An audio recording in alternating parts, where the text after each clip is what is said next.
嘿，ဒီနာမှာဘယ်သူမှမရှိကြဘူးလားရှိပါလားကိုကြီးလူကြီးတွေရှိရသားနဲ့ဒီကလေးကိုဘယ်သူမှမဆုံးမကြဘူးလားဟမ်ဒီမှာမင်းတို့လာကြည့်စမ်းနေဘူးကျဲကျဲကြီးတဲ့မှာကလေးလေးกว่าတစ်ချောင်းနဲ့တောင်ပြေးမြောက်ပြေးရှောက်ပြေးနေတာဘေးဘီအိမ်တွေကိုတော့အာနာဖို့ကောင်းတယ်နားလည်လားကျမလည်းပြောပါတယ်ကိုကြီးရဲ့နိုင်ကသူ့ကိုဆရာလုပ်ရမလားဆိုပြီးကျမကိုလေးခွန်းနဲ့ပြန်ပြစ်မယ်လို့မပြောရပဲကြည့်နေရတာပါ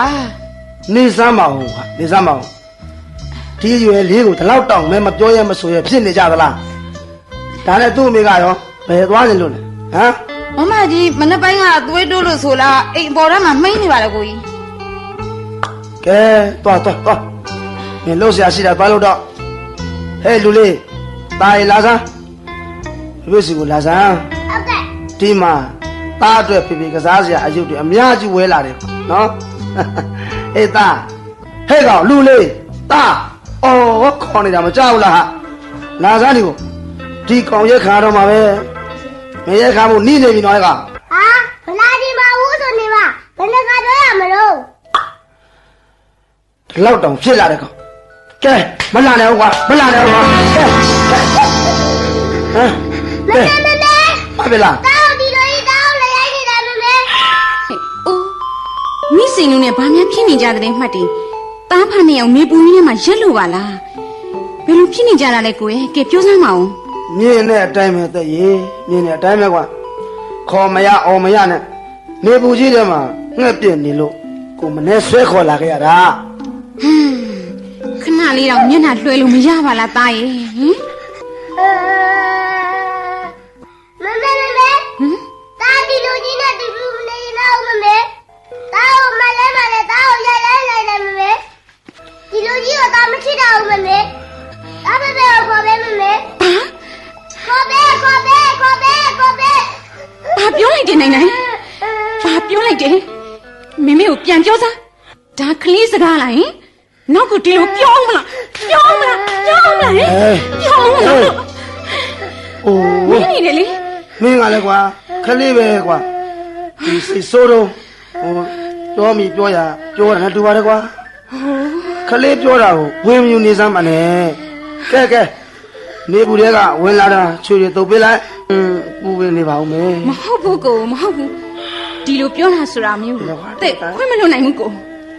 လူဆိုတာမျိုးကပတ်ဝန်းကျင်ရှိတယ်လေကြာရင်ပတ်ဝန်းကျင်ကစကားတွေကိုနားယောင်ပြီးတော့ဒီကလေးပိုဆိုးလာနိုင်တယ်ကိုရဲ့သိရလားတက်ရဲ့ပတ်ဝန်းကျင်ဆိုတာကလှိုင်းတဘိုးတွေပါပတ်ဝန်းကျင်ရဲ့ကြားမှာလှုပ်ရှားတော့မယ်ကြာရင်ကိုကကြောက်ဆောင်လို့ခိုင်မြဲတဲ့အမာခံရအောင်စူးစမ်းရမှာပေါ့ဟုတ်တယ်မလားကဲပါကွာဒီတစ်ခါကြားကကိုတောင်းပါပါတယ်တားငယ်ဒီကလေးငယ်သေးလို့ပါကွာတနေ့နေ့တစ်ချင်းချင်းရွယ်ရောက်ပြေးလူလားမြောက်တဲ့အခါကြတော့ကိုယ်စေတနာနဲ့မေတ္တာတွေကိုအလိုလိုနားလည်လာပါလိမ့်မယ်တဲ့ရဲ့ဟုတ်မလားကဲဒါလေးကိုချွတ်တော့ပြီးဟိုစားလဲပြလိုက်ဦးကွာပြီးရင်ဒီကစားစရာလေးတွေပေးလိုက်ပါဦးလို့နော်အိမ်မှာကစားစရာတွေတောင်းလို့ပုံနေတဲ့ကြားဝဲလာခဲ့ပြန်မလားကိုရဲ့ကိုကလေကိုတောင်းတော်တော်အလိုလိုက်သိရလားဩတဲ့ရဲ့တခြားကလေးတွေနဲ့ရှင်းကြည့်ငါသားလေးမျက်နှာမငယ်ရအောင်လို့ပါ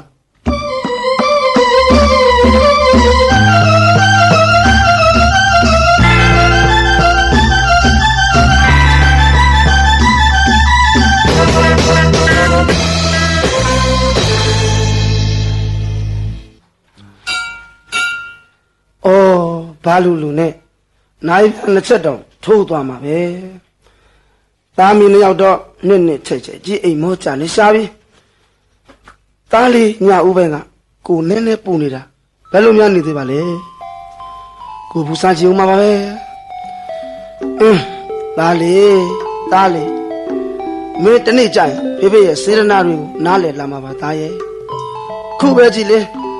ငါသားရဲ့အမုန်းတန်ကိုဖေဖေရင်စီးခံရင်းနဲ့ဆုံးမခဲ့တဲ့ကြားကအပူးဝင်ပြီးနေမကောင်းထိုင်မကောင်းဖြစ်လိုက်သေးတယ်နော်ပတ်ဝန်းကျင်ကအသေးမွားကိစ္စပဲရှိသေးတယ်တနေ့ငါသားလေးလူလားမြောက်လာလို့လောကရန်လမ်းမှာရီပေါ်မှာတယောက်တည်းရှောက်ရမယ်အချိန်ကြရဒေါသကိုတွေမိမယ်လောဘမိုးတွေမိမယ်တောကခိုးတွေထိလာလိမ့်မယ်အဲ့ဒီအခါကြမှာသိအောင်လဲအဖေကဆုံးမနေချင်ဦးမှာပါ ရှင်တွေကစိတ်နှလုံးကိုတုံးတုံးချပြီးမုန်းညင်တဲ့လောက်မုန်းလိုက်စမ်းမှာသားရဲ့တကယ်တော့ပထွေးဆိုတာမျိုးကလည်းရာဇဝင်တစ်လျှောက်မှာခဲပေါက်ခံလူဒန်းစားဆိုတော့ချစ်စရာအကွက်ကိုမေတ္တာဖက်ပြီးကိုလိုက်ရှာလို့လဲတွေ့နိုင်မှာမဟုတ်ပါဘူးလေတားပေမဲ့သားရဲ့ရှင်တိုင်းလဲတည်မဟုတ်ရှင်တိုင်းလဲပြည်သည်မဟုတ်အင်းတိုင်းလဲတွေ့သည်မဟုတ်ဆိုတယ်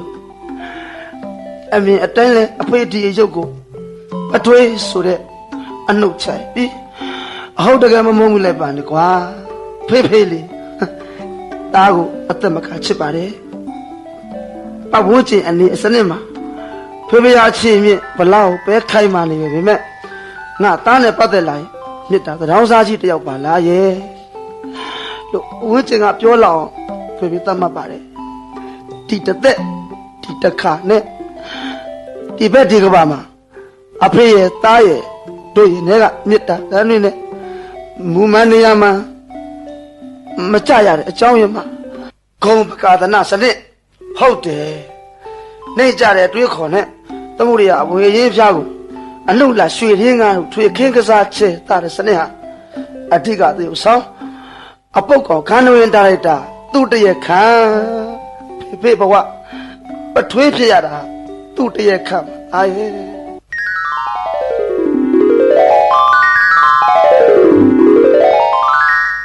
ဟာကြည်စားတက်ပါလားလက်ထက်မှာလဲကြံချင်းနဲ့ဘယ်သွားမလို့လဲဟမ်ဒီလိုပဲတက်လာခဲ့တာကိစ္စကဟောတို့တငယ်ချင်းစားစီချင်းလို့အုံထမင်းလာပို့တာပေါ့ဟာအေးတို့တငယ်ချင်းဆိုတော့ငါပါတာပေါ့နော်ဟဲ့ကောင်မင်းအောင်အေးတက်ဆန်ကွာမင်းကရောဘယ်ကလဲတာလဲကွာဟမ်အေးကွာမင်းတို့အိမ်ဘက်ကအုံထမင်းနဲ့ရတာနဲ့ငါထွက်လာတာပေါ့အမေနေဖို့မပါပါဘူးနော်ငါငိမ့်ခိုင်တယောက်စာပဲထည့်လာခဲ့တာဟာငါလိုသီလသမာဓိနဲ့ပြည့်စုံတဲ့ပုဂ္ဂိုလ်ကိုလူတန်းကျုံးလို့ရတာကုသိုလ်ရပါတယ်ဟာလေကလေနေလိုတထေသားအစပုတ်ကိုလှူဖို့တမ်းဖို့အတွက်ငါမှဒါနပါရမီမပါဘူးဟာနင်ပြောတဲ့ကုသိုလ်မျိုးမရရင်လည်းနေပါစေလုံးဝငါမကြွေးဘူးမှဆောက်လို့ပါဟာတကယ်ပါငါဆောက်လို့ပါဟိုငိမ့်ခိုင်ပုံမှာထားတဲ့စင်နာတွေကလေဆယ်ပုံတစ်ပုံလောက်တော့ငါပုံမှာကြောက်တယ်ပါတယ်လာလာကြီးနော်နော်ကဲသူစားရရင်လေတို့ငတ်တယ်လို့ပါပဲတသက်ရဲ့နော်ကျွေးလဲစမ်းပါနားကြည့်လို့ပါဟာစာစူစကာပုံနာကြီးယော့ခုလိုကျွန်တော်မျိုးစူစကာပုံနာကြီးအားလှူဒန်းရတော့အကျိုးအားကြောင့်မင်းဝေတန်နဲ့မေမဒီတို့လိုဆယ်ပြေဆယ်သက်လက်ချင်းရှက်ပြီးတော့မြူးပြော်စာပေါက်ဖက်နိုင်ကြပါစေအမေကြည့်အေးဟာကိအောင်လေရသေးပါရစားဟဲ့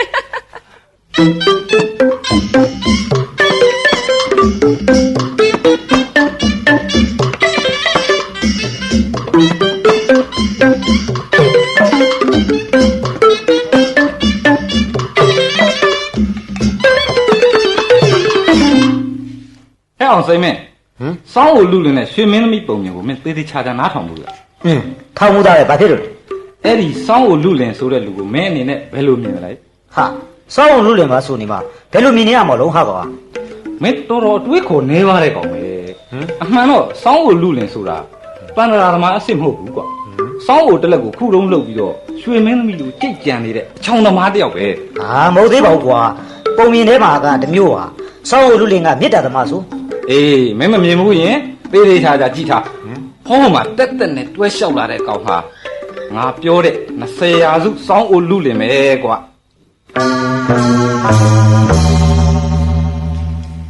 ပန်းချင်းစကားတွေနဲ့ပတ်သက်ပြီးမိခင်ထဲမှာဘယ်လိုခံစားနေရတယ်လဲငင်းခိုင်ကောက်ရိုးပုံစောင့်နေတဲ့တရားလို့ပြောကြပါစေဦးငါမနာပါဘူးတက်ငါနင့်ကိုအားနာတာတစ်ခုပဲရှိတယ်ငါအဲ့ဒီပန်းဝင်းချင်းကိုဂရုမစိုက်ဘူးဆိုရင်ရောချက်တောက်ရဲ့အရေးအသေးနှိမ့်ကြမှုကြောင့်ရွှေရဲ့အရေးချင်းနှိမ့်ကြမသွားပါဘူးလေဒါကိုလည်းနှိမ့်ကြသွားမှာစိုးလို့ပါရွှေအကြောင်းကိုဖျောင်းကတက်တည်ခံတယ်လို့တို့အကြောင်းကိုဒုမြစ်တာတက်တည်ခံသွားမှာပေါ်ငင်းခိုင်အကောင်းဆုံးကတော့နေငါ့ကိုတငယ်ချင်းဖြစ်ကပြတ်ဆဲလိုက်ပါလားတဲ့ဟမ်ဘာလဲနေငါနဲ့ကြောင်းသားကြောင်းညံလုပ်နေရတာကိုကျိုဖို့တာဝန်ကြီးတစ်ခုအနေနဲ့ဝင်ရင်းနေတယ်ပေါ့လေဟဟလားဒီမှာတက်လာကဘာပေါ်မှာဆိုရင်နှစ်ချီဘွားတော့နုနုကိုဖောက်အပိတ်တော့မခံပါဘူးဟဲ့နော်ဘယ်လိုဟုတ်တယ်ပတ်ဝန်းကျင်ကပါဇက်တနတ်တွေကင်းဝ ဝေးတဲ့အရက်တွေတတ်မှာဆိုရင်ညေခိုင်ဆိုတဲ့တရားဝါဟာတက်ဆိုတဲ့ကောင်းမလေးတွေဒီတောင်နှမ်းကိုမောင်ထမ်းလို့ခေါ်မယ်ဆိုတဲ့လူစားမျိုးပါဟုတ် ဒီ တယ် မ မ ငင်းခိုင်နိုင်ငံငောင်းဆောင်ကြီးတူဖြစ်တဲ့လီနေကပြောခဲ့ဘူးလေလူတစ်ယောက်ရဲ့အမွန်းမြတ်ဆုံးပိုင်ဆိုင်ခြင်းဟာလူဘဝပဲဖြစ်တယ်တဲ့ နေငါ့ကိုအားပေးစကားပြောရလားတဲ့ဟမ် အားပေးရုံနဲ့မကဘူးပတ်ဝန်းကျင်ကိုရင်ဆိုင်ဝင်အောင်တတ်တည်တွေမွေးပေးနေတာ ရွှေပြင်းနဲ့ရွှေချင်းဘူးပြင်းနဲ့ပေါက်ဖက်တဘာဝရဲ့အမဆယ်အတိုင်းနေသွားကြမယ်ဆိုရင်ပတ်ဝန်းကျင်အမြင်မှာမျက်စိမနှောက်ဘူးပေါ့တဲ့ရဲ့ တော်ပြီငင်းခိုင်တော်ပြီ ဘာလို့ နင်ဟာကံဉဏ်ဝရိယသုံးပါးစလုံးစိတ်သုံးနေတဲ့လူမတုံးတစ်ယောက်ပဲ ဘာဖြစ်လို့ နင်းနဲ့စကားပြောရတာအချင်းကုန်လူပန်းပြီးတော့စိတ်နွမ်းတာပဲအဖက်တင်ငါသွားမငင်းခိုင် ဩငါအသားကရာတက်ခွဲမသွားနိုင်ဘူးအဲ့ဒါလို့ခွဲသွားနိုင်ပါစေလို့ငါဆုတောင်းပါတယ်တဲ့ရဲ့နေပြောသွားတဲ့ကံညာဝရိယသုံးပါးတယ်ကာယကံငါဟာကံမေ့နေတဲ့လူတယောက်ဆိုတာမငင်းပါဟုတ်တယ်ဒီတော့အစစအရာရာအားနေနေလို့နေနမွဲငါရဲ့အဆောင်ကြောင့်ဇက်တွေနေကိုကြောင့်ဟာပြီးမင်းသွားမှာဆိုလို့နေမကြိုက်တာကမှစွတ်တော့ပြောခဲ့ပြီငါအဖြစ်နေနားလေတတ်ပါစေငါဘွားကလည်းသဘောပေါက်ပါစေလို့ဆုတောင်းပါတယ်တဲ့ရဲ့ငါဆုတောင်းပါတယ်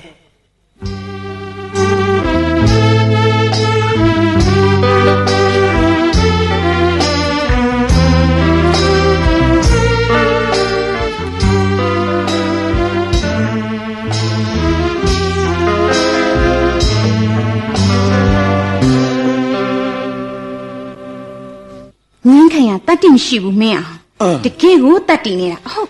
နေစမ်းပါဦးဟာအခုတလောနေလို့နေတော့ပြောတော့တွဲလာလဲသိမ့်မမြင်မိပါဘူးစကားနားထားလို့လားမိသိရဲ့ဟေး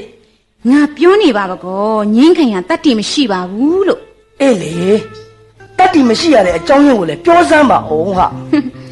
ပတ်ဝန်းကျင်ကိုကြောက်လို့ငါနဲ့တွဲသွားတွဲလာမလုပ်ရဲတော့ဘူးတဲ့မဆိုင်ပါဘူးဟာနော် ဟာနေအောင်ဟာဆိုင်တော်လဲဆိုင်နေဟာ ဘာဖြစ်လို့လဲ အလက်ရှိသူ့ဘွားကတကောင်ကျွဲအနန္တပိုင်းကိုသတင်းစာပို့ပြီးတော့ညနေဆောင်လို့ကျောင်းကပြန်ရင်ရေထမ်းရောက်ရတယ် ဟုတ်တယ်လေ ညဘက်ကြပြန်တော့လေကင်းငှားဆောင်ပြီးသူ့ရဲ့စောင်းဝင်နေရင်ကျောင်းစိတ်ကိုသူ့ဟာသူလမ်းကျောင်းနေရတယ်မဟုတ်လားအေးလက်ရှိအချိန်လေးမှာနင်ကတထဲသမီးဆိုတော့ပတ်ဝန်းကျင်ကတမျိုးတမီထင်မှဆိုးလို့ရှောင်းနေတာဖြစ်ပါလိမ့်မယ်ဟာ အိုး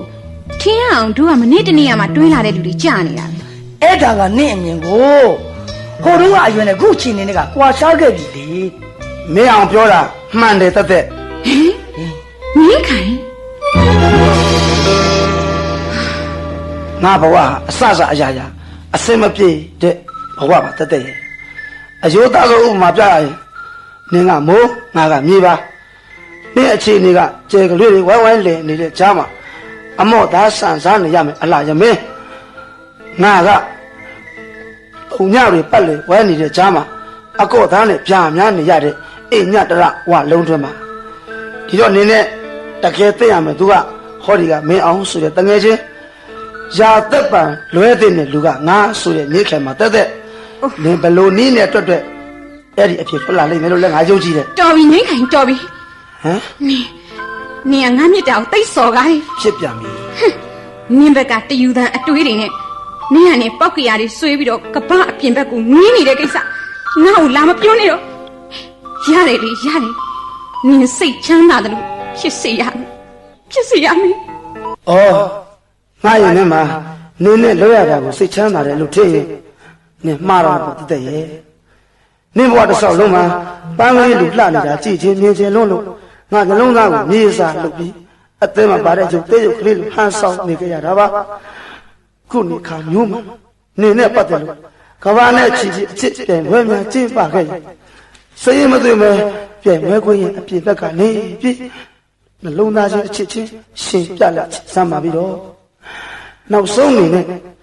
အပူဖြစ်ပြီးအနံ့ကြီးပဲပြောပြော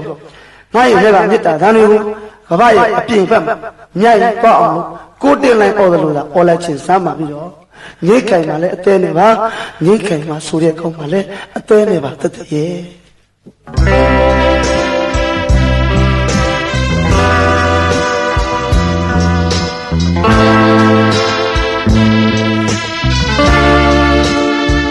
င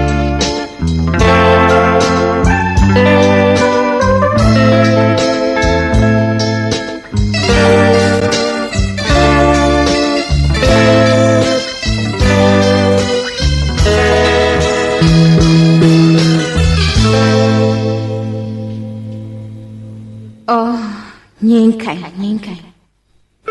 နေရတကယ်တော့ဥယျာဉ်မှုလုပ်ပြီးတော့ပန်းအကြောင်းနားမလည်တဲ့သူမုတ်ဆိုးလုပ်ပြီးတိလိษံအမျိုးအစားမခွေးချတတ်တဲ့လေတဏှာလုပ်ပြီးရေကြောမသိတဲ့လူစားမျိုး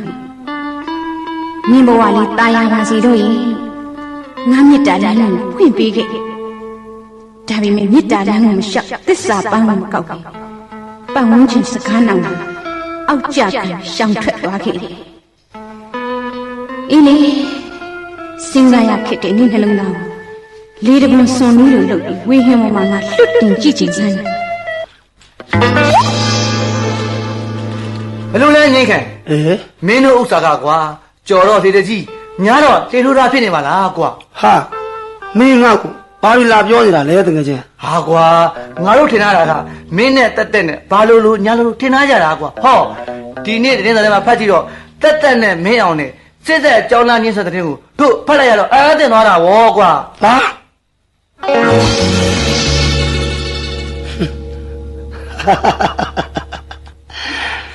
ငါဝမ်းတာတယ်ကြည်နပ်ငါချစ်စိုးတကယ်ချင်းတွေရောက်ခုလက်တွဲသွားကြတဲ့အတွက်ငါရဲ့လိုအပ်တွေကိုငါခုံယူတယ်ပန်းနဲ့ရေးလေးနဲ့တက်အခက်နဲ့အပွင့်အမြင့်နဲ့အလဲလက်တွဲကြတာတဘာဝလဲကြတယ်လူကြလို့လဲကောင်းတယ်ပတ်ဝန်းကျင်မြေမှာလဲတင့်တယ်ကြမှာပါမြစ်တာစက်နဲ့ချစ်ရတဲ့အဆုံးသမားဘဝရင်နာစရာကောင်းတယ်ဆိုပေမဲ့ငါရှင်မနာပါဘူးတက်ငါရှင်မနာပါဘူးငါရဲ့နှလုံးသားထဲကမျက်ရည်စပြီးနင်တို့နှစ်ယောက်အတွက်ဘဝရဲ့အောင်မြင်ခြင်းလှေကလေးတွေပဲဖြစ်ရနင်တို့အတွက်မေတ္တာစမ်းရည်တွေပဲဖြစ်ရမယ်ဖြစ်ရစေမယ်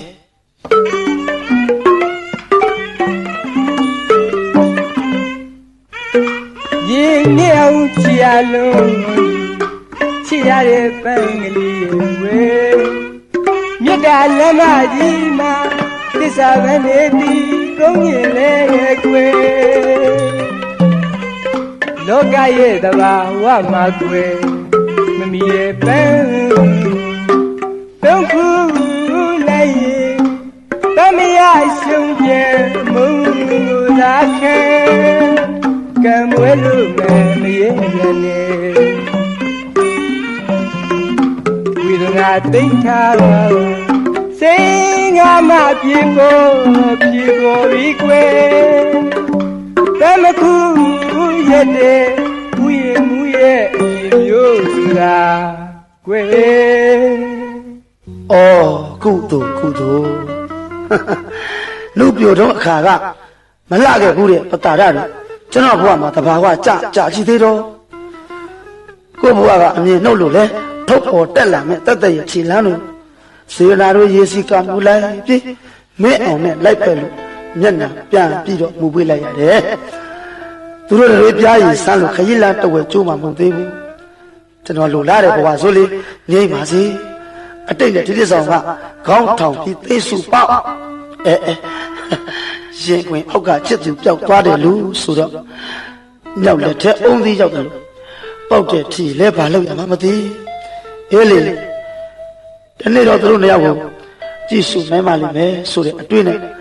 ဘဝတစ်ခုလေးကိုစူးစမ်းပြီးရုပ်ခံလာလိုက်ကြတိုက်ဆိုင်နဲ့ကျွန်တော်နိုင်တဲ့အကူအညီပေးဖို့အတွက်တက်မှာအကုသိုလ်ကအလုံးရင်းနဲ့ပခုံးချင်းဖက်ပြီးဝင်ရောက်လာပါရောလားဗျာအချိန်နာကြီးကာလသမယအတိုင်းပြောရမှာဆိုရင်ကျွန်တော်နဲ့ခွဲပြီးမင်းအောင်နဲ့လက်တွဲသွားတဲ့9နှစ်တာအချိန်လောက်မှာပဲဆိုပါတော့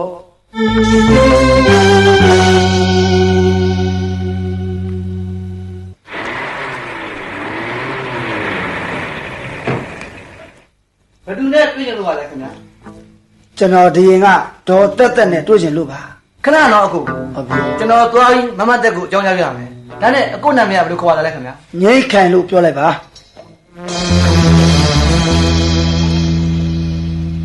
ငိမ့်ခိုင်တက်နေငါ့ကိုတတိယသေးတယ်နော်တနေ့မှမမေ့ဘူးလာလေဟာအထဲကို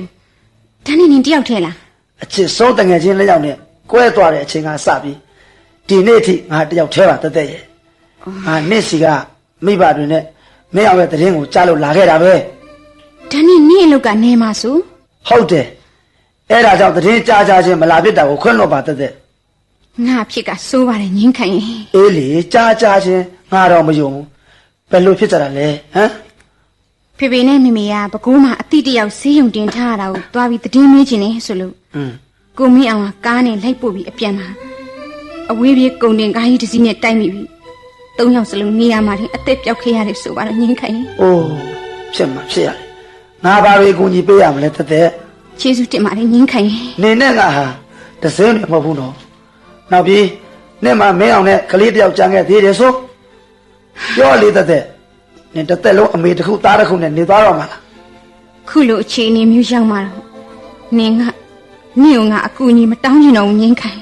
နင်မတောင်းပြီမဲ့ငါဂတိပေးတယ်နေကငါကူညီမယ်ဟို အိုးနင်စီရနာကိုငါယုံပါတယ်ဟာဒါပေမဲ့လက်မခံနိုင်တာကိုခွင့်လွှတ်ပါ အရှင်တော့ကပြောတော့ညိတ်ခိုင်ကိုနင်တကယ်ခင်နေဆို ဒီမဲ့ငင်းခိုင် ဘာတော့ စကောင်းကွဲနေတဲ့အဖွဲကိုအပင်မခံလူစုပြီးတော့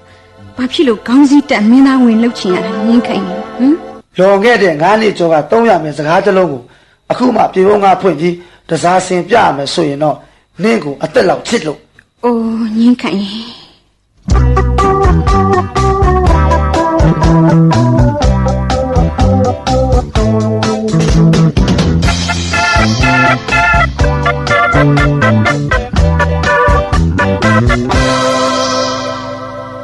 ကျွန်တော်ဘလို့အကူအညီမျိုးပေးဖို့လိုအပ်ပါတယ်လေခင်ဗျာအမေရှိပါ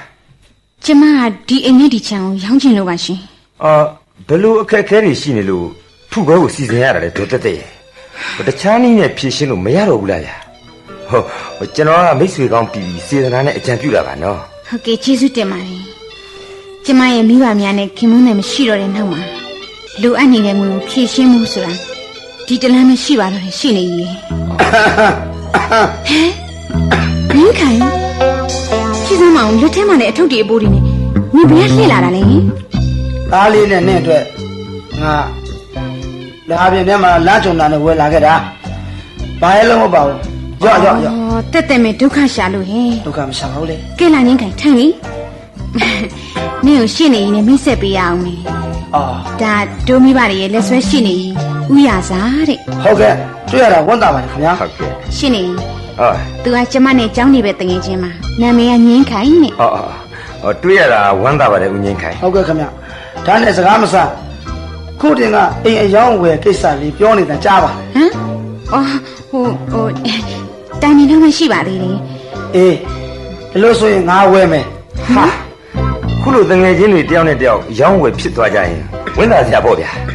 ဈေးနာကိစ္စကိုတော့ညှိလိုက်ကြရင်အဆင်ပြေသွားနိုင်ပါလိမ့်မယ် ညှိမနေတော့ပါဘူးခင်ဗျာ ဗျာ သူတို့ဈေးပဲပေါ့သူ့ဆိုဈေးပဲပေါ့ကျုံတဲ့နေ့အယောင်းဝယ်လုပ်ဖို့ရပါတယ်ဖြစ်ပါတယ် ကဲဘယ်လိုလဲတော့တက်တဲ့အယောင်းဝယ်မလုပ်ခင်ရွှေ့ဖို့ပြောင်းမှုစီစဉ်ထားဦးမှနဲ့တည်း သူတို့သားမိဒီရင်ကပြောင်းရှစ်ဖို့မလိုပါဘူးခင်ဗျာ ဗျာ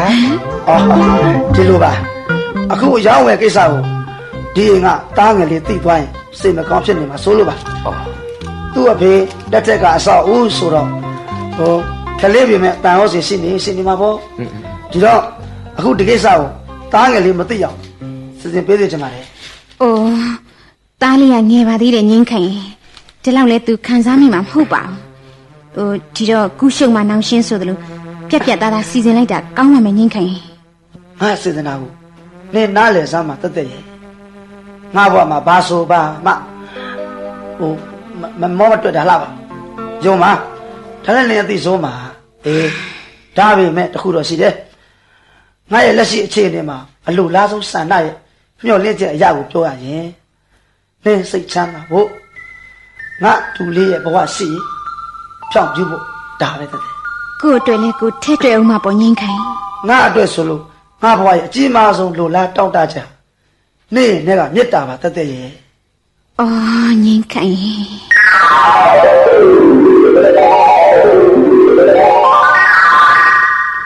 ဟေးကို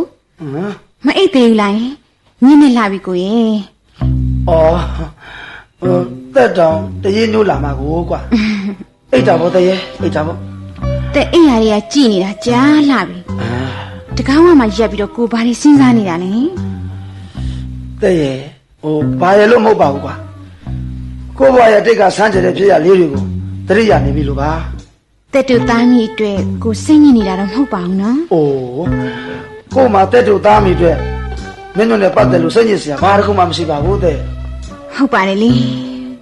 တဲ့အပေါ်မှာကိုကြည်ပြူနိုင်မိမဲ့သားလေးကကို့အပေါ်မှာဆက်ဆံရေးကတိတ်မပြေလေတော့ကိုစိတ်ဆင်းရဲမှစိုးလို့ပါတကယ်လို့လေကိုရင်ထဲမှာခံစားနေရတာလေးတွေရှိရင်လေတက်ကိုပြောပါနော်ကိုနော် ကို့ဘွားရဲ့လမင်းဟာတက်ပါကိုနဲ့တွေကကျဲပွင့်လေးတွေဟာသားငယ်လေးပါတက်ရဲ့ယုံပါကိုလေပထွေးဆိုပေမဲ့တားရင်နဲ့မချမ်းနဲ့ကိုချစ်ခဲ့တာပါဒီနေ့ဒီအချိန်မှာရေခိုင်မင်းဘာလို့ချင်တယ်လဲပြောစမ်းဟိတ်ကောင်လို့လူတရစိတ်တလုံးပိုက်စင်းကမေးလာခဲ့ရင်တော့ကိုလိုချင်ဆုံးအရာဟာတားလေးနိုင်နိုင်ရဲ့မြတ်တာပါတက်ရဲ့တားလေးရဲ့ရှင်တွေကကို့အပေါ်မှာတုံ့ပြန်ကြလာမယ်တမှုတွေကမြတ်တာပါ အော်ကိုရင်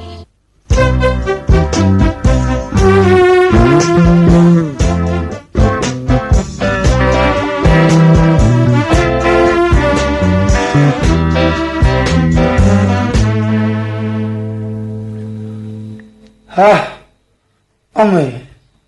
ညကအဲ့ကြောင်နောက်ကျသွားတာနဲ့နေတောင်ထွက်နေပါလားဟာဟမ် ကဲဟောဒီမှာသွားလိုက်စီးနေတပုတ်တန်ကိုလည်းမျက်နှာတစ်တော်လေမနေ့စာစားပြီးတော့ရုံသွားဖို့ပြင်တော့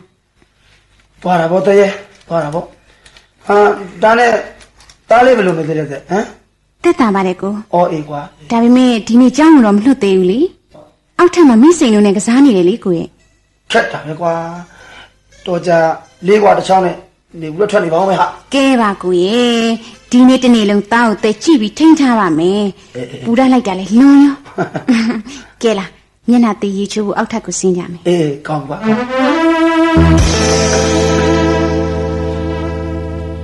တားရေတားဖေရုံသွားတော့မယ်အဲ့ဒါဖနှက်စင်ရဖနှက်ယူခဲ့စမ်း မယူဘာမယူ ဘာပြောတယ်တားနော်တားနေမကောင်းလို့ကြည့်နေတာအလိုလိုက်အမိုက်မစော်ကားနဲ့ဟမ် သူ့ဟာသူကစားနေတာကိုမင်းကသွားပြီးတော့အငုံမရှာစမှနဲ့တည်းနေပါစေကွာနေပါစေ မင်းကြက်ကြက်တတိထားနေနော်ကြားလား ကဲသားရေဖေဖေကြီးယုံသွားတော့မယ်ညနေကျရင်ဘာဝယ်လာကြရမလဲ မသိဘူး ရှိပါလားပြောနေကဲလီနဲ့ငါတဲ ဟာမင်းရလဲကွာသားလေးနေမကောင်းလို့စိတ်တူနေတာနဲ့တူပါတယ်ကွာကိုယုံသွားကန်နေငိုသားနေပါလိမကြားကြဘူးကွာမလွတ်ပါနဲ့တည်းရနော် ကိုကြောင့်ဒီကလေးတော့ဆုံးမရခက်တော်မှာပဲတကယ်ပဲ သူ့အသက်အရွယ်သူ့ပတ်ဝန်းကျင်နဲ့သူတနေ့ကျတော့သိလာမှာပါဟိုဒီပညာတွေကအချိန်ကြရင်ဘယ်သူမှမပြင်မဲနဲ့ပြောင်းလဲသမှာပေါ့တဲ့ရဟုတ်တယ်မလားနော် ကြည့်သူ့သားနဲ့ပတ်သက်လိုက်ရင်ပေရဖားရကာကိုရနဲ့ဆက်ဆက်ကိုခါနေတာ ဩတာကတော့ချစ်လို့ကိုတဲ့ရ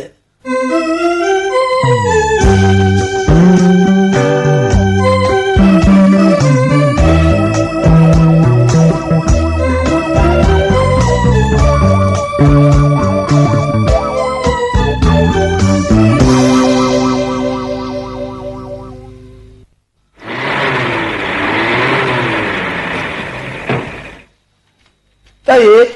ဟဲ့တဲ့ဟိုကားရမှာထုတ်ဖို့လာယူစမ်းပါအောင်ကွာတဲ့ရ ကို အေး မလေးကြည်စမ်းပါအောင်သားမအဝိအစားတွေတပုံကြီးရှိရတာနဲ့ဝဲလာပြန်ပြီကွယ် တဲ့ရလေကွာသားလေးရဲ့15နှစ်မြောက်ဝင်းနေဝဲအတွက်ကိုယ့်ရဲ့လက်ဆောင်တွေပေါ့တဲ့ဟုတ်တယ်မလားဟမ် ကိုသားကိုကြက်ကြက်အလိုလိုက်နော်တော့ကြကြီးလာမှထိမ့်မနိုင်သိမ့်မရနဲ့ဖြစ်နေပါအောင်မဖေးရဲ့ သားလေးကဒီလောက်လည်းမဟုတ်ပါဘူးတဲ့ရငယ်သေးလို့နှွဲ့ဆိုးဆိုးနေတာပါဒါနဲ့တဲ့ကိုတခုပြောအောင်မယ်သိလား ဘာများလဲကို သားလေးရဲ့မွေးနေ့ချရင်ဟိုတို့ရှင်းနေချင်းနဲ့တိုင်မဲပြီးတော့လက်ဆောင်တစ်ခုပေးရရင်ကောင်းမလားလို့ပါ မလေးကိုရဲ့ဘာလဲဆောင်နေများဝယ်ပေးဦးမှာမလို့ရှင်းနေကြီးနဲ့တိုင်မင်နေရအောင်မလေလို့ ပြောမယ်လေတဲ့ပြောမယ်တက်စီကကိုဝယ်ထားတဲ့ဒီချာနဲ့ဒီတိုက်ကိုသားလေးနာမည်နဲ့စာချုပ်ထဲမှာလွှဲပေးရရင်ကောင်းမလားလို့ပါ အိုးသားလေးကငယ်ပါသေးတယ်ကိုရဲ့ရှေ့နောက်ကြီးဘာတွေးတတ်သေးတာမှန်လဲ ကြီးကြီးငယ်ငယ်ကွာတစ်ချိန်ကသူ့အဖေထူထောင်ခဲ့တဲ့အဆောက်အဦတစ်ခုကိုသူ့နာမည်နဲ့ပြန်လွှဲပေးတာဟာဘာသဘာဝမကြစရာအကြောင်းရှိမလဲတဲ့ဟုတ်တယ်မလားဟမ် ကိုစေတနာနဲ့ကိုမြတ်တာကိုလေးစားပါလေကိုဒါပေမဲ့ရှေ့မှာအများကြီးတွေးရလိမ့်မယ်နော် ဘာဖြစ်လို့တော့ မိုးမပြိုဘူးပြိုခဲ့ရင်ပေါ့လေ အေးပါ ကိုစဉ်းစားကြည့်စမ်း ပြောစမ်းပါတဲ့ တကယ်လို့အရွယ်ရောက်လာတဲ့အထိသားလေးကကိုယ့်အပေါ်မှာဒီပုံစံအတိုင်းခက်စင်းစင်းဆက်ဆံနေရော ဟာဒီတော့လေကိုယ့်ကူသူပေါ့တဲ့ရဲ့ ။အော်ဒီလိုလည်းပဲဟုတ်ပါမလဲကိုကြီး။ရှေ့ရေးနောက်ရေးဆိုတာကြိုတွေးထားရတယ်ကို။တနေ့အရွယ်ရောက်လာလို့လူမှန်းသိလိုက်ရင်ကိုယ့်အပေါ်မှာအမြင်တစ်မျိုးနဲ့မြင်ချင်းမြင်နေမှာ ကိုယ့်အပေါ်မှာဘယ်လိုအမြင်မျိုးများမြင်ပါလဲတဲ့ရဲ့ ။ဒီလိုလေ อืม သူ့အဖေပိုင်တဲ့အဆောက်အဦနဲ့မြေခွက်ပေါ်မှာအသာအသင့်တက်ပြီးတော့ခံစားဆန်စားနေတဲ့ပထွေးတစ်ယောက်အမြင်မျိုးနဲ့ဆိုရင်ကိုအနေရခက်လိမ့်မယ် ပူရအောင်ကွာမိမ ။အော်ဖြစ်တတ်တဲ့အလေးအထားတွေကိုကြိုတွေးမိလို့ပါကိုကြီး ဟုတ်ပါပြီ ။ကိုပြောတယ်လို့ကိုစေတနာအပေါ်မှာလှိုက်ပြီးတော့အထက်အရောက်လိမ်မာသွားရင်တော့သူ့ဘိုးကြီးပဲပေါ့မဟုတ်ဘူးလား ဒီတော့တက်ကဘယ်လိုဖြစ်စေချင်လို့လဲပြောပါဦး သက်ဆန္ဒကတော့ပတ်ဝန်းကျင်ကအပလေးတွေဝင်ပြီးတော့ပထွေးဆိုတဲ့အသိစိတ်နဲ့မဆက်ဆန္ဒခင်ကလေးရွယ်မှာပေါ့လေ တဲ့နဲ့ကိုနားလည်မှုတစ်ခုရှိထိုင်ရင်ပြီးတာပါပဲ ဟုတ်ပြီ တယ်မလား ဟုတ်တာပေါ့ ဒီကြားတွေကကိုယ်ဆန္ဒပြင်းပြနေတယ်ဆိုရင်တော့စာချုပ်တစ်စောင်နဲ့မလုပ်ဘဲနဲ့အတုတစ်စောင်အစစ်တစ်စောင်လုပ်ပြီးတော့ကိုယ်ပဲတင်ထားစေခြင်းနေ သဘောက ဒါမှမဟုတ်ရင်လေအတုတစ်စောင်ကိုခြိဆောင်လက်ဆောင်ကိုယူထားပြီးတော့စာချုပ်အစစ်ကိုရှေ့နေကြီးနဲ့အပ်ထားလိုက်ပေါ့ဟုတ်ဘူးလား နေစမ်းမအောင်နေစမ်းမအတုနဲ့အစ်စ်ဆိုတာဘယ်လိုသဘောမျိုးပတ်သက်လို့လဲတဲ့ ဒီလိုလေကိုရဲ့အခုကိုယ်ဆန္ဒအရာဒီတိုက်နိုင်ဒီချံကိုသားလေးနာမည်နဲ့လွှဲထားတဲ့ကိစ္စကိုသားလေးမသိစေချင်ဘူးကို ဟုတ်ပြီဟုတ်ပြီ ကိုယ်ဆန္ဒအရာချုပ်ပြီးတော့ရှေ့နေကြီးနဲ့အပ်ထားမဲ့စာချုပ်ကစာချုပ်အစ်စ်လေ ဟုတ်ပြီ အတုဆိုတာကတော့ ပြောပါဦး တက်သေးအနေနဲ့ချုပ်မှာပေါ့ ဩ တဘောကတော့ကိုရဲ့ ပြောပါဦး တက်ပိုင်တဲ့ပစ္စည်းတွေကိုတက်ကခင်မွန်းတယ်ကိုလွှဲပြောင်းပေးတဲ့သဘောမျိုးပဲဆိုပါတော့ဒါမှတနေ့ကြလို့သားလေးကကိုယ့်အပေါ်မှာအမြင်မပြောင်းအသွင်မပြောင်းမနဲ့ပထွေးဆိုတဲ့အသိစိတ်နဲ့အပေါ်စီးကဆက်ဆံနေခဲ့လို့ရှင်လွယ်လင့်တကူထိမ့်သိမ့်လို့ရနိုင်မှာပေါ့မဟုတ်ဘူးလား အာဒီလိုကြီးကတော့တန်တရာကျော်ရှိပါတယ်တဲ့ရဲ့ ဘာဖြစ်လို့ ဒါလေးစိတ်ဆင်းရဲနေပါဦးမဲကွာ မဟုတ်သေးဘူးလေကိုရဲ့စာချုပ်အစ်စ်မှာတော့ကိုယ့်သဘောကျသားလေးနာမည်နဲ့ချုပ်ပေါ့မဟုတ်ဘူးလား ဟာအေးလေအေးသက်ဆန္ဒရှိတယ်ဆိုတာကိုကတော့လည်းရောမှာပေါ့နော်ကိုယ်အနေနဲ့ကတော့ဘာကူမှမမောပါဘူးတဲ့ရဲ့ယုံမှာသင်္ခါလောကကြီးထဲမှာဒီအဖေနဲ့ဒီသားသူသစ္စာငါပစ္စည်းခွဲခြားထားနေစရာမလိုပါဘူးတဲ့ရဲ့ ကြက်အလူလိုက်နော်ကြက်အလူလိုက်ဒီနေ့ကျရင်အထင်းရအသိရအခက်တွေ့နေအောင်တော့မှာပဲ ဘဝရဲ့မှန်ကန်ခြင်းသဘောတရားကိုစင်ကြယ်တဲ့သဘောနဲ့လေ့လာကြည့်နေတာပါတဲ့တနေ့ကျရင်ကိုမိသားရဲ့အတိတ်အနက်ကိုသားလေးနားလေသဘောပေါက်လာမှာပေါ့မဟုတ်ဘူးလားကွာနော်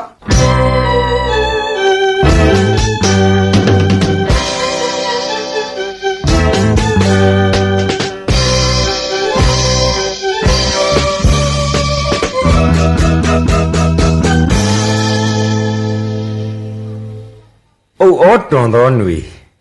ရွှေပြိုင်းသာသောမူးကြိုးကြမြူသောဆောင်း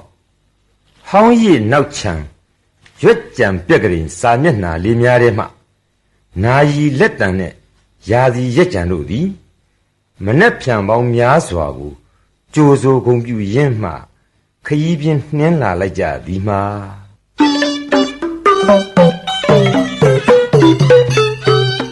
Oh, don't let me la vida. Say so,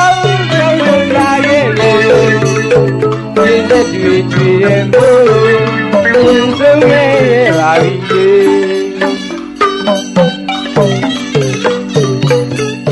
Oh, don't let me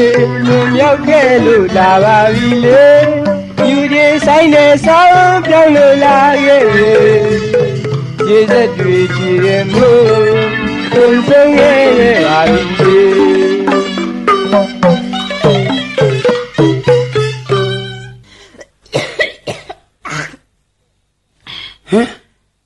တဲ့တဲ့ချောင်းဆိုတာဒီတစ်ခါအေးစာလေးတွေအများကြီးပါလာပါလားဟဲ့တဲ့ ရတယ်ကိုရတယ်တက်ဘာမှမဖြစ်ဘူး အိုးဟာမဖြစ်ရမှာတော့တက်ကလည်းကွာဆာဝန်ကပြောသွားတဲ့စကားထဲမှာတီဗီယောဂဟာသွေးပါလာရင်အခြေအနေတင်မကောင်းဘူးဆေးုံတက်တင်နေတဲ့ဆေးုံတင်တဲ့နောက်တရမားတဲ့ဟမ်ဟဲ့မမတွေ့တယ်ကိုဟေး သားလေးသူ့တငယ်ချင်းနေနဲ့အပြင်လိုက်သွားတာညနေလှပြီပြန်မလာသေးဘူးလားဟင် လာမှာပေါ့တဲ့ရဲလာမှာပေါ့ဒါလေးလေခုလိုတဲ့20ပဲကြော်နေပြီဥစ္စာငယ်ရမှာမဟုတ်ပဲကွာတခါတလေမွေးနေ့နဲ့ဟိုစုံတဲ့ရက်တို့ဘာတို့အပြင်ထွက်တဲ့ဥစ္စာပဲကွာထွက်ပါစေကွာထွက်ပါစေတနာကြီးထိုးတော်မယ်ကိုကြီး သူ့တငယ်ချင်းတွေကိုအဲ့ခံမရလို့ဖြစ်ပါလိမ့်မယ်တဲ့ရဲ့သူငွေးနေလို့ခြံထဲမှာလှုပ်ရင်တဲ့ဟိုမလို့လက်မှာဆိုလို့အပြစ်မှာစိတ်တဲ့အဲ့ခံနေတယ်ဆိုပြီးကိုစီကငို1000ယူသွားတယ်လေတဲ့ဟမ်ကိုပြလိုက်တယ် ကိုကြီး အားတော့တဲ့ သားလေးကိုဘာဖြစ်လို့ဒီလောက်တောင်အလိုလိုက်နေရတာတော့ခက်တော့တာပဲ တခါတလေပဲကွာအများရစီအကြီးမှမဟုတ်တာပဲမင်းသာတက်တာကိုကြည့်နေစမ်းပါတဲ့ယောဂကစိတ်ချမ်းသာကိုချမ်းသာအရာရာမှာအနာယူနိုင်မှဟိုဖြစ်တဲ့ယောဂမျိုးနော်နားရပါရလေးနဲ့အနာယူစမ်းပါဖြစ်သေးပါဘူးခုနာပြုတ်ဆရာမတယောက်လောက်တော့ငှားထားဖို့ကောင်းပြီထင်တယ်တဲ့ဟမ် သားလေးအတွက်စိတ်ပူလို့ပါကိုကြီး ဩပူတာတော့ကိုလည်းပူတာပဲပေါ့ကွာကိုလည်းပူမှာပေါ့မင်းလည်းမနော်မင်းလည်းဟိုစာဖာရဲ့နဲ့သားလေးကိုထိုင်ဆောင်နေမယ်စောင့်ပြင်ပါလားနော်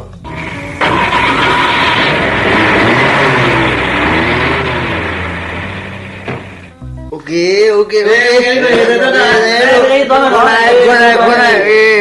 တတ်ကွာမေယောမေတားဟိုတကားဖွင့်ပေးပါဦးမေရဖွင့်ပေးသမ်းပါဦးလာပြီသားရဲ့လာပြီကွာလာပြီဖေလာပြီသားရဲ့လာပြီဖေလာပြီသားရဲ့လာပါပြီကွာဖေလာပြီသားရဲ့တော်တော်အဖေခေါ်ခံနေတဲ့လူပဲဖွင့်သမ်းပါမြန်မြန်ဟောသားရဲ့တို့ကွာနော်တို့သတိချတာသတိချတော့ကိုသဘောကိုပြောနေလို့ပြောတော့ဘာဖြစ်ရမှာလဲဗျာဟုတ်ပါတယ်ကွာဟုတ်ပါတယ်ဟိုပြောတာပေါ့သားရဲ့ဘာဖြစ်ဒါပေမဲ့ဒီနေ့ညမှာသားအမေရဲ့အခြေအနေကပိုးဆိုးနေလို့ပြတောင်းမှတာပါသားရဲ့နော်တော့မင်းအမေထိတ်လန့်တကြားဖြစ်သွားမှလဲဆိုးလို့ပါကွာနော်တောင်းမိတာတာပါသားရဲ့နော်ခင်ဗျာကြီးကျုပ်ဖေလည်းမဟုတ်ဘဲနဲ့နေရာကအဖေနဲ့ထက်မပြောစမ်းပါနဲ့ဗျာကြားရတာနားခါတယ်ဖွင့်ပေးပြီးသွားတော့ဗျာသွားနိုင်ဗျာခင်ဗျာနေဘာအမေလဲခုမှဘာအမေလဲနေရလူမဟုတ်ဘူးနွားနေအဖေကိုနင်ဘယ်လိုပြောလိုက်တယ်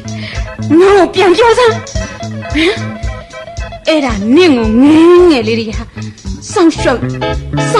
ကျွေးမွေးလာတယ်ကျွေးကျေးဇူးရှင်ရဲ့နားလေရဲ့လားအိုးပထွေးပဲပေါ့မေရဲ့ပြောနေစိုးနေတဲ့ကြားတွေကကန်းတက်လာပြီလားငနိုင်ဟဲ့တဲ့မင်းကွာ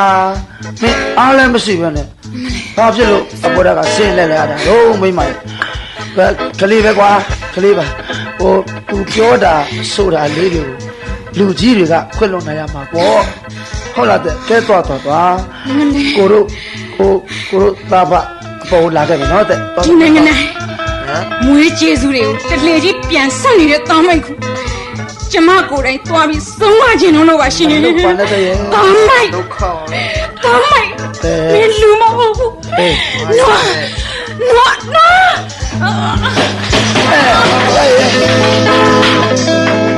တဲ့မေ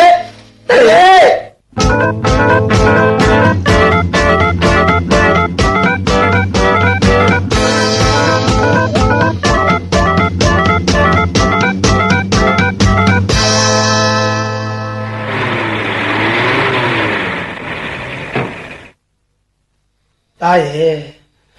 ခုတလောနင်းအိမ်မှာကတ်တယ်လို့မရှိပါလားကွာဟမ်စာလေးပါလေးများလဲကြည့်ပါအောင်ကွာမင်းမေမရှိတော့တဲ့နောက်ပိုင်းမှာသားကိုထိတ်ချောင်းပြုတ်ပြင်ကိုကဲပေးဖို့အဖေမှာတောင်းရှိလာပြီသားလိုပါဘူးဦးငိမ့်ခံရဲ့ပထွေးရဗျာခင်ဗျအနေသားကြီးပါဩလူလေးငယ်ပါသေးတယ်ကွာလောကအကြောင်းဓမ္မအကြောင်းကိုမင်းကောင်းကောင်းနားမလဲသေးပါဘူးကွာဟမ်ခမကြီးတိတ်လဲတဲ့လူပဲဗျာဟမ်ကျုပ်ကိုငယ်သေးတယ်လို့ပြုစုစောင့်ရှောက်ပေးရအောင်မယ်ဆိုတဲ့စကားမျိုးတွေနဲ့ပတ်ဝန်းကျင်ကိုအတန်ကောင်းလွှင့်ပြီးတော့ကျုပ်အဖေပနက်ချသွားတဲ့အဆောက်အဦပေါ်မှာဆက်ပြီးရစ်မှုနေခြင်းသေးတယ်ပေါ့လေမရဘူးဦးငိမ့်ခိုင်မရဘူး ကျုပ်မီမရှိတဲ့နောက်ပိုင်းခမရနဲ့ကျုပ်နဲ့ဘာမှပတ်သက်စရာအကြောင်းမရှိတော့ဘူးဟိုဗျာတော်တော်နဲ့လူရင်းပြောရရင်ခမရဒီအိမ်ပေါ်ကအများဆုံးဆင်းသွားဒါပဲ နေစမ်းမအောင်တာအဲလေငါတူကြီးကိုမသိလို့မေးရအောင်မယ်ဟိုဦးကဒီမော်ကဆင်းပေးရမယ်ဆိုတော့ဟိုဒီအိမ်ကဘသူအိမ်မလို့လေတူမောင်နားမရှင်းတဲ့ဘောမပေါက်သေးဘူးဆိုရင်မင်းအဖေရဲ့မိတ်ဆွေရှင်းနေကြီးစီမှာလေတွားမေးကြည့်ပါဟာဟောဒီမှာဒီအိမ်တွေခြံတွေကိုမင်းအမေကဦးတယောက်ထဲနာမည်နဲ့လွှဲပြောင်းပေးသွားတဲ့စာချုပ်ခွာသိပလားဒါခမကြီးတက်တက်လူတယ်ကြတာပဲဗျပထမလူကိုယူတယ်ပြီးမှငွေကိုချူတယ်ဆိုတာခမရတော့လူကိုပြောတာအေးမင်းပြောချင်တယ်လို့ပြော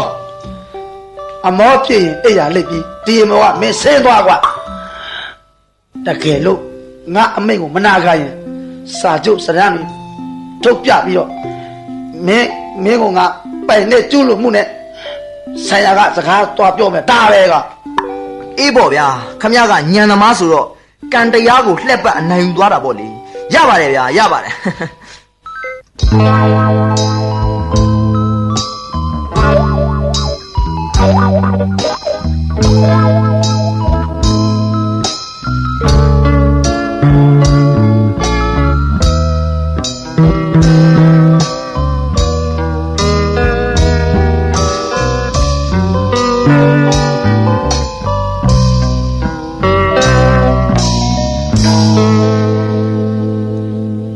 စိတ်ချပါဦးငင်းခိုင်ဟုတ်ကဲ့ဒီကလေးလိမ်မာရေးချမရှိသေးသေးကာလပတ်လုံးကျွန်တော်စီမှာသူ့နာမည်နဲ့စာချုပ်အစ်စ်ရှိတဲ့အကြောင်းကိုလုံးဝမသိစေရပါဘူးဗျကျေးဇူးပါခင်ဗျာအမလေးကကျွန်တော်အိမ်ဘက်လှည့်လာပြီးအကူအညီတောင်းလို့ကျွန်တော်ကအကျိုးအကြောင်းမသိတဲ့ပုံစံနဲ့ငွေ100တောင်းပေးလိုက်ပါသေးတယ်ဩဟုတ်ကဲ့ကျွန်တော်ပေါ့လေဟုတ်ကဲ့ကျွန်တော်သားကိုအသက်မကချစ်ပါတယ်ချစ်ပါတယ်ဒါပဲမဲ့မိကိုကင်ဘူးမှအပူရဲ့စွန့်ရင်ကိုသိနန်းသလုံးဒုက္ခရောက်ဖူးမှလဲဘဝရဲ့အကြောင်းကိုနားလည်လာမှာမို့စိတ်မကောင်းတဲ့ကြားကမနေ့ဟန်ဆောင်ပြီးစွန့်လို့ထားတာပါသူ့လိမ်မာလာတဲ့နေ့မှာငယ်လေးတွေကသူ့အတွက်ရီမန်းထားတဲ့ပစ္စည်းတွေသူ့နာမည်နဲ့အပြည့်ပဲလွှဲပြောင်းပေးတဲ့နေ့ပဲဖြစ်ရပါစေမဗျာအဲ့ဒီခါမျိုးမှာတော့ကျွန်တော်ကလည်းပဲတရားကြီးဖရာကြီးမှာခိုးလုံနားနေပြီးတော့အပန်းဖြေချင်လာပါပြီစိတ်ကြီးရဲ့ဦးငိမ့်ခိုင်ဟာဒီကလေးအပေါ်မှာတန်ရောစဉ်တဲကြီးတာပဲနော်ဟိုးသူငယ်စဉ်ကာလကလေးဘဝတည်းကဒါလေးရဲ့မြတ်တာကိုမျှော်မှန်းပြီးတန်တာခဲ့ရတာပါကျွန်တော်မြတ်တာနဲ့စေရနာကိုသူနားလေသဘောပေါက်သွားတယ်ဆိုရင်ကျွန်တော်သိရပါပြီဗျာအေးရှင်တို့ခင်ဗျာအေးရှင်တို့ဒီကဦးငိမ့်ခိုင်ရဲ့တိုက်ပါလားခင်ဗျာအော်ဟုတ်ကဲ့ငိမ့်ခိုင်ဆိုတာကျွန်တော်ပါပဲခင်ဗျာအမေရှိပါကိစ္စများပါလေဟိုဒီလိုပါဦးဟိုနေ့လေကျွန်တော်တို့ရဲ့တတိသမီးရလေဦးရဲ့သားကိုဟောဒီစာပေးခဲ့တယ်လို့ပါခင်ဗျအော်ဟိုကျုပ်သားကလက်တလောအိမ်မှာမရှိဘူးခင်ဗျဘာတွေများအရေးကြီးလို့ပေးခဲ့စားရဗျအဲ့တော့ကျွန်တော်လည်းမသိဘူးဗျဟိုနေ့လေတထေးလစ်မှာသူသမီးရလေဟိုနိုင်နေဆိုတဲ့လူကိုဗျာမရောက်ရအောင်ဒီစာပေးရမယ်ဆိုလို့ကျွန်တော်လာပေးရပါခင်ဗျဟုတ်ကဲ့အေးကျုပ်ကိုပေးထားကြလေပေးထားကြပါစိတ်ချသွားကြလားကျုံမရရအောင်ရှားပြီးတော့ဟိုဒီစာကိုပေးပါမယ်ပေးပါနော်ကျေးဇူးပါပဲဦးရကျေးဇူးပါပဲအေးဟမ်သူရေးစားကသူ့ကိုလာခိုးဖို့ချိန်ထားတဲ့စာပါလားဘုဒ္ဓအဲ့ဒါမှဒုက္ခပဲဘာဖြစ်လို့လဲသူ့ကိုဘယ်လိုက်ရှာကြမလဲဦးနေခိုင်နေစမ်းမအောင်ချိန်တာကဘယ်နေ့လဲဗျသူ့ကိုသူ့မိဘတွေကသူတို့သဘောတူတဲ့လူနဲ့မနေ့ဖန်ရုံးတဲ့လက်မှာထိုးခိုင်းကြမှာမို့ဒီနေ့ည7:00 နာရီတိတိမှာလာခိုးလဲပါတယ်ဒီညမှာလာမခေါ်ရင်ထာဝရနှုတ်ဆက်ခဲ့ပါတယ်ဒီကိစ္စမျိုးဒီဝေဒနာမျိုးဒုက္ခတွေကိုကျုပ်ကိုယ်တိုင်ခံစားရဘူးတော့ကိုချင်းစာမိရရှိနေကြီးရဲ့ဒုက္ခပဲအေးဗျာဒုက္ခလူကြီးတွေတည်းမဲ့ကလေးတွေကိစ္စကိုကြားဝင်ပြီးဖြေရှင်းပေးရတော့မလို့တော့ဖြစ်နေပြီဒါဆိုတော့လက်တလောခမည်းရဲ့သားတော်မောင်ကိုရောရှာလို့လွယ်ပါမလား အဲ့ဒါပြောမလို့ပဲ ဟုတ်ကဲ့ ကျွန်တော်သားလေးစိတ်ဆင်းရဲရမှာကိုတော့မကြည့်ရနိုင်ဘူးဗျဒီတော့တနေ့ကုန်မတွေ့အောင်ကျွန်တော်လိုက်ရှာ တကယ်လို့မတွေ့ခဲ့ရင်ပေါ့ဗျာ မတွေ့ခဲ့ရင်လည်းဖြစ်တဲ့အနေနဲ့ကျွန်တော်သားရဲ့ဝေဒနာကိုဖြည့်ရှင်းပေးလိုက်ခြင်းနဲ့စိတ်ကြီးလို့စား ဘလို့ဖြည့်ရှင်းပေးမှလဲဦးငင်းခိုင်တားရသမီးရဲ့ကိစ္စကိုလူကြီးချင်းသွားဆွေးနေမှာလား ဟာသူတို့ချင်းပြည်လဲပြီးကြပြီးသားပဲမို့လား ဟုတ်ကဲ့ ခုမှလာတလို့ကျွန်တော်ကြားဝင်လို့ဖြစ်ပါလားဖြစ်မဖြစ်တော့ပါဘူးကြာခင်ဗျာလေ ဟာဒါဆိုယောက်ျားလေးဘက်ကိုသွားပြီးနောက်ဆုတ်ခိုင်းတယ်လို့လား ဟာဒါလည်းလူမှုရေးရဟိုနားလေထားဖို့မှပေါ့ရှင်နေကြီး ဒါဆိုရင်ဘလို့နီးနဲ့ဂျားဝင်ဖြည့်ရှင်းပေးအောင်မလဲဦးငင်းခိုင် သားရဲ့ကိုစားကျွန်တော်ပဲကြားကနေပြီးမိမအစာခိုးထားပေးရတော့မှာပေါ့ဗျာ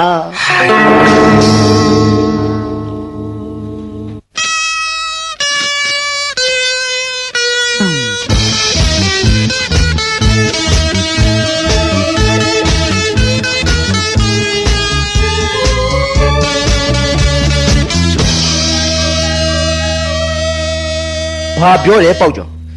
ငါရီးသားကိုငါပထွေးကခိုးပြေးသွားတယ်ဟုတ်လား ဟုတ်တယ်မင်းကောင်မလေးရဲ့လမ်းထိပ်မှာ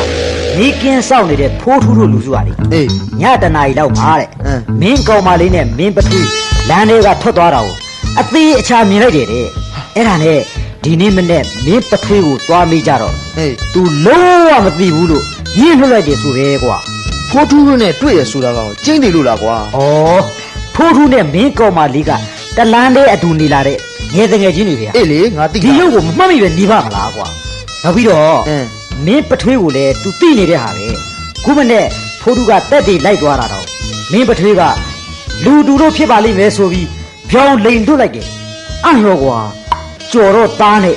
ညားတော့ပထွေးဆိုတာမျိုးဖြစ်နေပြီကွာ အေးမင်းတို့ပြောတာတွေအားလုံးမှန်တယ်ဆိုရင်ငါအိမ်ကိုပြန်ပြီးငါပထွေးနဲ့စရင်အပြတ်ရှင်းရလိမ့်မယ်ပေါက်ကြော်လူကြီးတံမဲ့နဲ့လောဘစောတက်ပြီးငါအဖေပိုင်တဲ့ပစ္စည်းတွေကိုမောင်းပိုင်စီးတာခွတ်လွတ်နိုင်ပေမဲ့ရီးစားလူမှုဥမှုကျွဲခတ်ငါနာမည်တက်ပြီးလူလေကြတာတော့လုံးဝခွတ်လွတ်နိုင်မှုကွာ ဒါအမှန်တရားပေါ့တို့ထောက်ခံတဲ့နိုင်ငံအချိန်ဆွဲမနေနဲ့ အေးငါကလည်းကြာသလားလို့ကွာ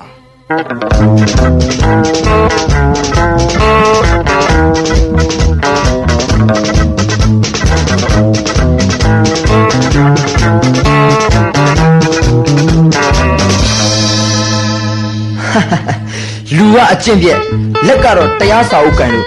တဲလဲစတိုင်ကြနေပါလားဦးကြီးခိုင်ရဲ့ဟမ်အာဆိုဖာပေါ်မှာအမြိုင်သားထိုင်ပြီးဝမ်းသာလို့လမ်းဖြာနေတယ်ပေါ့လေခမရလူယုံမှာမအေကိုယူငွေကိုချူပြီးအခုကျုပ်အသေးကိုပါပူအောင်မိသားနဲ့ထိုးသွားတာပေါ့လေဟုတ်လား ဟေးတာလူလေးနိုင်နိုင်ခေါ်ရကြမင်းအခုမှဘယ်ကလာတော့တာဟမ် မစင်တဲ့င်းကိုလိန်ချင်းဆောင်လိုက်လို့ကျုပ်ခမရနဲ့လာတွေ့တာပေါ့ဗျ ဩ ကဲကြားလိုက်လားခမရတစ်ဖက်လက်နဲ့ခေါ်သွားတဲ့ကျုပ်ချစ်သူပဲမလဲအခုခေါ်ပေး ဩဒီကိစ္စနဲ့ငါသားလာတာလားဒါဆိုရင်ထိုင်မအောင်သားရဲ့ထိုင်မအောင်ဖြစ်ဖြစ်ပေါ့ကွာမင်းရှင်းရမှာပေါ့မင်းကြည့်ရတာအမောတကောလက်ထလွတ်မှာဟုတ်ကွာ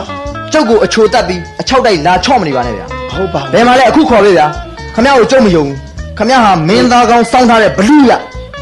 လူလေးတာမင်းငရဲကြည့်နေပါဦးမယ်ကွာလောက်ကြီးမပြောပါနဲ့အဖေရှင်းပြမယ်လေသားနော် အိုးဒီလောက်တောင်မလိမ့်တစ်ပတ်လှုပ်ချင်တဲ့လူကဲဗျာ ဟာဒီမှာပါ ဘယ်မှာလဲကျုပ်မေးနေတယ်ဖြေလေရဘာလဲထပ်နာကျင်သေးလို့လား အာဖြစ်မှာဖြစ်ရတားရဲ့ ခမရကျုပ်ကိုတားလို့မခေါ်နဲ့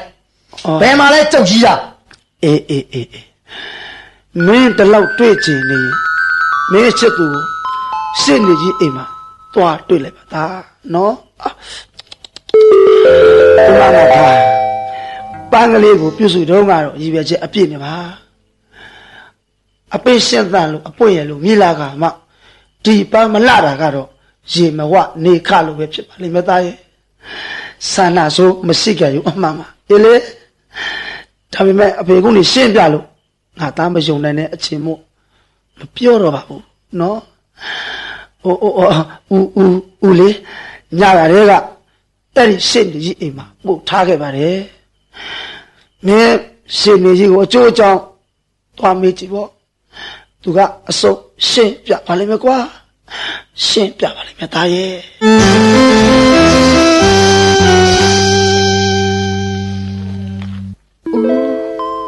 တိတ်မှသွားပြီကိုရဲ့တိတ်မှသွားပြီကိုဖေဖေသာညကလာမခေါ်ရင်လေအခုလိုကိုနဲ့စုစုတွေ့ရတော့မှာမဟုတ်ဘူးကိုဖေဖေရဲ့ကျေးဇူးကြောင့်စုစုကိုအခုကိုတွေ့နေရတာပေါ့ ကိုနားမယ်တော့စုရဲ့ဘလို့ကြောင့်ဒီကိစ္စတွေကိုဥငိမ့်ခိုင်ဝင်ပါနေရတာလဲစုရဲ့ စုကိုစုမိပါရလေဒီနေ့မနေ့ပဲသူတို့သဘောတူတဲ့လူနဲ့ရုံးမှတက်ပြီးတော့လက်မှတ်ထိုးဖို့စီစဉ်နေကြတယ်လေအဲဒါကြောင့်စုကိုလာခေါ်ဖို့အကျိုးအကြောင်းကိုစာရေးပြီးတော့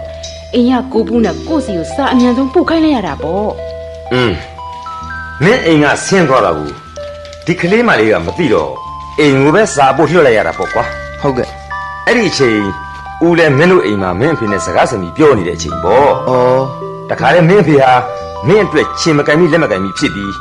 ထမင်းမစားဟင်းမစားနဲ့မင်းကိုတနေကုန်လိုက်ရှာပါသေးတယ်ကွာ ဗျာကျွန်တော်ကိုလိုက်ရှာသေးတယ်ဟုတ်လား အေးဟုတ်တယ်အဲ့နောက်ဆုံးမိုးချုပ်လို့မင်းကိုမတွေ့တဲ့အဆုံးကြမှာလူကြီးတံမဲ့နဲ့ခုလိုစီစဉ်ပေးခဲ့တာပဲနိုင်သားတစ်ယောက်အတွက်ဂျားကနေပြီးမိမခိုးပေးတာမျိုးဟာဒီကဘာမှာမင်းအဖေဟာပထမဆုံးနဲ့နောက်ဆုံးလူသားဖြစ်ပါလိမ့်မယ်နိုင်ရဲ့ရှားပါတယ်ကွာ ဒီလောက်တောင်မဲလားဥရဲ့ ဟေးဒါလည်းမကသေးဘူးနိုင် ဟုတ်ကဲ့ ရော့ဟောရမဒီစာချုပ်တွေကိုကြည်စမ်းဟောတာကမင်းခတ်ငယ်ငယ်မင်းအမေကခတ်ရွယ်ရွယ်မင်းအဖေကွယ်လွန်ပြီးကစားအချိန်မှာအိမ်နဲ့ခြံကိုအယောင်းဝယ်လုပ်ခဲ့တဲ့အတိအမှတ်စာချုပ် ဗျာဘသူကရောင်းလို့ဘသူကဝယ်တဲ့စာချုပ်လဲ မင်းအမေကရောင်းပြီးဦးငိမ့်ခိုင်ကဝယ်ထားတဲ့စာချုပ်လေ ဟာဒါဆိုရင်ဒီခြံနဲ့ဒီအိမ်ဟာဥငိမ့်ခိုင်ပိုင်တဲ့အိမ်ပေါ့နော်ဟုတ်လားဦးလေး ဟေးဟုတ်တယ်နိုင်ဟုတ်တယ်မင်းစိတ်ဆင်းရဲသွားမှဆိုလို့မပြောပါနဲ့ဆိုပြီးမင်းငယ်ငယ်လေးတဲ့ကဦးနဲ့မင်းအမေကိုမင်းအဖေမှားထားခဲ့လို့ဒီနေ့ထိပြောမပြပြခဲ့တာပဲ ဟာ အခုတော့မင်းဘက်ကတရားလွန်လာလို့ဦးပြောရတော့မယ်နိုင်ရော့ဟောမှာထပ်ကြည့်ဦး ဟုတ်ကဲ့ ဒီစာချုပ်ကမင်းမလိမ္မာရင်အဟံအတားဖြစ်သုံးရအောင်လို့အိမ်နဲ့ခြံကိုသူ့နာမည်နဲ့ချုပ်ထားတဲ့စာချုပ်အတုဟောတာကမင်းနာမည်နဲ့လွှဲပြောင်းပေးထားတဲ့စာချုပ်အစ်စ် အိုးဒါတွေကိုကျွန်တော်ဘာတစ်ခုမှမသိရပါလားဥရဲ့ အေးမင်းဘဝตายရဖို့အတွက်အဲ့ဒါလိုအဖက်ဖက်ကအနစ်နာခံခဲ့ရှာတဲ့ကျေးဇူးရှင်တယောက်ကိုကံသုံးပါးနဲ့မင်းပြစ်မှားခဲ့ပြီနိုင် ဟုတ်ပါတယ်ဥရဲ့ကျွန်တော်ဖေဖေအပေါ်မှာမမားတဲ့နာတွေကိုတန်းစီပြီးတစင်ချင်းမှားခဲ့မိပါတယ် ဟုတ်တယ် အော်ဖေဖေကကျွန်တော်အပေါ်မှာဒီလောက်တောင်စေတနာမေတ္တာတွေထားခဲ့ရှာတာကို မကပဲပေါ့မောင်ရဲ့မင်းအခုခေါ်လိုက်တယ်လို့သူ့ကိုဖေဖေလို့ခေါ်လိုက်တဲ့အတန်လေးလာကြားလိုက်ရရင်လေဘလောက်ညမင်းဖေဝမ်းသာလိုက်မလဲကွာ ကျွန်တော်ရဲ့အဖေကိုတွားတွေ့ပြီး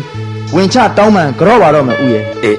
ကျွန်တော်ဖေအင်မတန်ကြားကျင်နေပဲဆိုတဲ့အဖေဆိုတဲ့ခေါ်လန်လေးကိုလည်းကျွန်တော်အဖေတော်ဝါကြီးကြားရပါစေမယ်ဗျာ ဟာဝမ်းသာလိုက်တာတူမောင်ရဲ့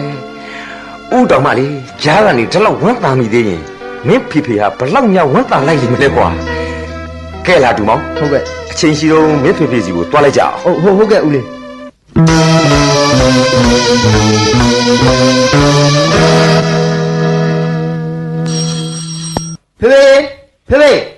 ဖေကိုဝင်ချတောင်းပန်ကြော့ကျင်လို့ဖေသားပြန်လာတာပါတောက်ကိုတကားဖွင့်ပေးပါအောင်ဖေရဲ့ ဟမ်အကိုလေး ဟင်ကားစီယာကိုပူပါဟာအိမ်မှာလဲကားရှိနေတာနဲ့ဖေဘယ်သွားနေလဲဖေဘယ်သွားနေလဲ ဦးကိုကျွန်တော်မနဲ့အစောကြီးဘူတာလိုက်ဖို့ပေးခဲ့ရပါတယ်ကိုလေးဘယ်ကိုသွားမယ်ဆိုတာတော့ကျွန်တော်ကိုလည်းပြောမသွားပါဘူး ဟာ ဒါပေမဲ့ဟိုရှစ်နေကြီးလာရင်ပေးပါဆိုပြီးတော့စားတစ်ဆောင်ထားပစ်ခဲ့ပါတယ်ဒီမှာဦး မှန်ပြန်လာကျွန်တော်ကိုလည်းပေးပြပါအောင်ဦးရဲ့ဖေဘာတွေများရေးထားပါလိမ့် တို့စစ်နေကြီးဥရစာခင်ဗျာကျွန်တော်ဒီစာနဲ့နှုတ်ဆက်အကြောင်းကြားထားခဲ့ပါရစီတော့ဒီစာကိုစစ်နေကြီးဖတ်နေတဲ့အချိန်မှာကျွန်တော်ကမဟာရန်ကုန်မြင်တဲ့အဝေးဆုံးတနေရာကိုထွက်ခွာသွားပါပြီကျွန်တော်ရဲ့ကခံစားချက်တွေကိုစစ်နေကြီးလဲသိထားလို့ပြီးသားမှရှင်းပြမနေတော့ပါဘူးတလောကလုံးမှာကျွန်တော်အလိုလားတောင်းတဆုံးအရာဟာကျွန်တော်သားလေးရဲ့တုတ်ပြန်တဲ့မေတ္တာတရားကိုပါဒါပေမဲ့ရမယ်ရတော့လေသားလေးရဲ့ပြည့်ထန်တဲ့ဒေါသနဲ့ဖောက်ခွဲထိုးနေမှုကိုမမျှော်လင့်မဲခံစားကြရတယ်ဗျာကျွန်တော်ရဲ့ဘဝမှာ ဖယ်ရမျိုးနဲ့မှချိန်ထိုးလို့မရလို့ခံစားရတာမို့ကျွန်တော်ပထမဆုံးမျက်ရည်ကျကြရပါတယ်။အော်ဥရဆိုင်ကျွန်တော်ဟာသားလေးနဲ့ပတ်သက်လာရင်မီးမြင့်မှုထွက်တဲ့